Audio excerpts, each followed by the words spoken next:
Ce matin, je me suis tapé une crise d'angoisse et je vous explique comment j'en suis sortie. Ce matin, je me lève et c'est une journée où je travaille pas et ça fait longtemps que j'en ai pas eu, donc j'ai l'impression d'avoir plein de potentiels possibles. Le problème, c'est que je n'ai qu'une journée parce que demain, je retravaille. Donc, cette sensation de pouvoir tout faire a commencé à être au début hyper euphorisante. Très vite, je me suis retrouvée débordée parce que j'avais trop d'informations, trop de possibilités. Il y avait cette impression que de trop avoir, je ne savais plus par quoi commencer et en plus, la peur de me tromper. Est-ce que cette journée elle est destinée à ce projet-là, les trois en même temps? Est-ce qu'il faut au contraire que je me repose parce que c'est une journée off? Et l'idée de me reposer, c'était également anxiogène parce que j'avais l'impression que du coup, si je me reposais, que je regardais mon petit dessin animé, et ben en fait, je perdais du temps sur ma journée qui pouvait être optimisée, rentable pour mon travail. Et d'un autre côté, impossible pour moi de travailler. Dès que j'essayais de me mettre à quelque chose, j'avais l'angoisse de ne pas être en train de prendre soin de moi alors que c'était une journée pour moi. Au début, j'ai essayé de résoudre l'angoisse avec de l'action, c'est-à-dire que j'ai entamé les 3 projets en même temps pour voir lequel m'inspirait le plus via l'action. Et ça, vraiment, parfois, ça marche, c'est une très bonne technique. J'ai commencé à cuisiner pour voir si c'était ça, mais j'ai sorti les ingrédients, mais j'ai pas cuisiné. J'ai ouvert mon ordinateur pour faire le devoir que j'avais à faire, mais j'ai pas poussé. J'ai écrit mon idée pour une vidéo, mais je l'ai pas faite. Et en fait, je continue comme ça et j'alterne. Ensuite, je suis retournée à la cuisine pour voir si j'avais toujours envie de cuisiner. Donc, ça, c'est une technique que moi je fais, c'est-à-dire je commence tout en même temps et je regarde quel est l'endroit où mon corps reste le plus. Ce matin, ça n'a pas marché parce que, en fait, je l'ignorais jusqu'à ce moment-là. Il y avait vraiment quelque chose de plus profond, mais j'en étais pas consciente. Donc, il y a vraiment toutes les actions, c'était impossible de les prioriser pour moi. Il n'y en avait pas une qui me paraissait plus importante que l'autre. Elles me paraissaient toutes importantes en même temps. Il y avait aussi un délire de ne pas trouver l'équilibre entre le plaisir et la contrainte. J'avais plein de choses à faire, mais j'avais en même temps envie de les faire avec beaucoup de plaisir. Sauf que le plaisir, ça demande du temps et on ne peut pas faire tout en même temps. Quand tu veux garder la notion de plaisir dans ce que tu fais, tu peux pas rusher les trucs. Tu prends un engagement et tu fais en sorte que tu peux y passer plusieurs heures parce que la notion de plaisir pour moi elle est vraiment reliée, en tout cas personnellement, à l'idée de prendre mon temps, de pas me brusquer, etc. Donc c'est comme si ce matin toutes mes personnalités sont ressorties, elles étaient toutes à une réunion, elles tapaient du poing à la table et elles voulaient toutes que je leur consacre du temps pour elles et je n'arrivais pas à les faire coopérer. Donc dans ces moments-là, je passe à la phase 2, c'est que en fait, ne pouvant satisfaire personne, je m'immobilise, je me paralyse. De toute façon, je suis de plus en plus paralysée, je ne peux plus rien faire, chaque action que j'ai faite m'a déçue. Donc je me suis assise devant le feu de cheminée et là, je me suis dit, bon bah ok, quitte à perdre du temps parce que de toute façon, je ne sais pas comment utiliser mon temps, et ben tu sais quoi, je vais le perdre à ne rien faire. Et dans ce rien, à nouveau, moi je suis habituée à ce processus, donc je savais qu'il allait m'être utile, j'étais pas trop en résistance.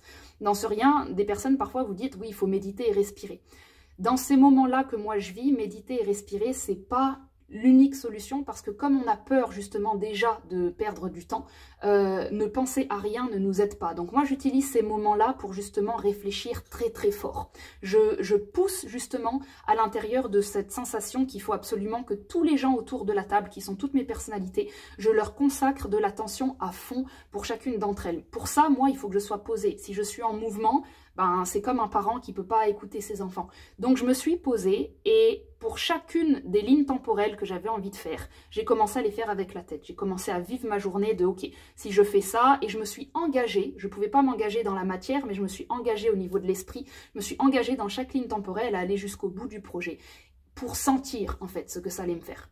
Et là, étrangement, j'ai commencé à avoir un sens des priorités. Je me suis vue passer ma journée à faire du dessin animé, à cuisiner. C'était pas satisfaisant, je loupais quelque chose. Je me suis vue partir en randonnée, c'était pas satisfaisant. J'aurais eu l'impression de pas bosser sur mes projets.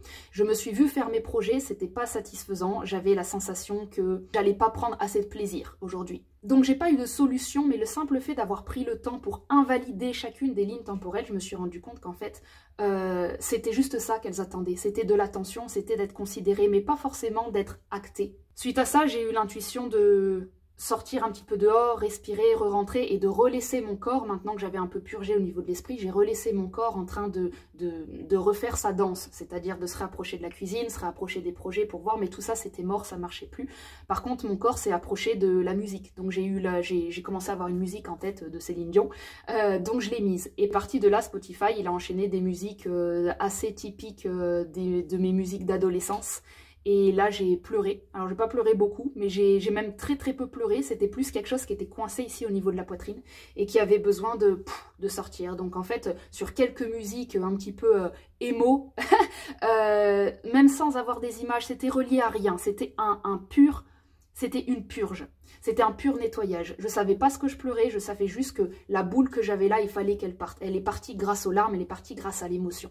Ça m'a permis de conscientiser que j'étais dans un parasitage, que c'était juste une purge. Et une fois que j'ai relâché ça, en fait, mon corps, il s'est détendu. Et donc, ma tête, elle avait plus rien de... Elle ne craignait plus le temps. Et là, vous voyez, je fais une vidéo et en fait, j'ai l'impression là que je vais faire une vidéo, ensuite je vais cuisiner, ensuite je vais faire mon projet. Il n'y a plus de problème. C'est-à-dire que ce qui était impossible sur mon plan d'avant, c'est exactement le même plan, il était impossible parce qu'en fait, j'avais un blocage vibratoire ici. Donc en fait, parfois, c'est juste pour vous dire que c'est pas, le problème ne provient pas toujours de là où on pense de nos projets ou de nous, ou c'est nous le problème. Non, il y a vraiment des fois, il faut apprendre à le reconnaître. Il y a des matins comme ça. Vous allez avoir un parasitage émotionnel et vous n'allez pas le conscientiser tout de suite. Et c'est très important en fait de ne pas partir n'importe comment, c'est très important d'un moment s'immobiliser et de laisser le corps faire ce qu'il doit faire. Et quand ça purge, derrière, vous êtes libre parce que la pression temporelle, c'était en fait une pression physique. L'esprit, il se démerde toujours pour vous matérialiser ce qui se passe dans le corps. Donc s'il y avait une pression au niveau du thorax, j'ai eu une pression temporelle symbolique.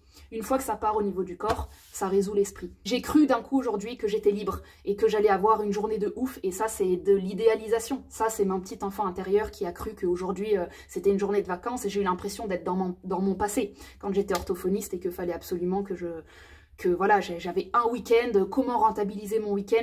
Aujourd'hui, je me suis vraiment retrouvée dans le passé et c'est comme ça que j'ai su que c'était un parasitage parce que ça vient vraiment de nulle part.